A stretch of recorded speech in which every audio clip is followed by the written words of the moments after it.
Timor-Leste depende macas ba importação. Também se afeta ba Timor, wan hira sa sampolinsai iha nação produtor.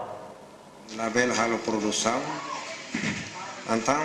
sasan sira folinsai ia rai livre impacto mos ba ia rai laran também ita produção pa importação ma macas livre. Agora,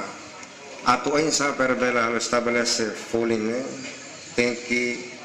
governo tem que criar tabela folha mínimo e máximo. Mas bem, ita tem que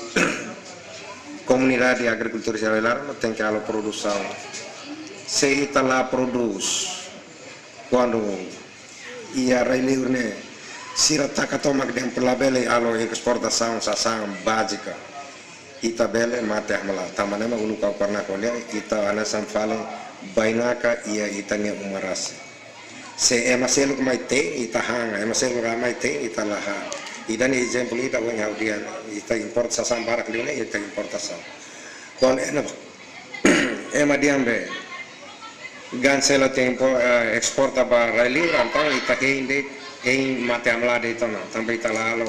ita foi em boca to halo produção ita hein durante duração naruko ituan ita bela mate amla tambane governo nia papel atau apela para a comunidade ou insapa facilita a comunidade sira atau ela produz lius nebe lius irrigação ada irrigação sira banatar sira ada irrigação bato sira para sira pelo menos será a atividade de produção e a agricultura e a área produz fos não produz modo e produz batar se la halo idane politika governo idane la halo idane agora rai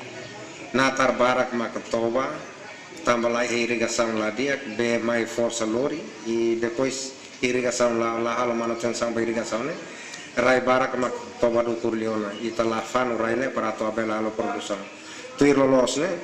com irrigação dia popula comunidade bela halo produção e itamos bele mantém itania parece que Itabela produz pelo menos tinang Itaba necessidade né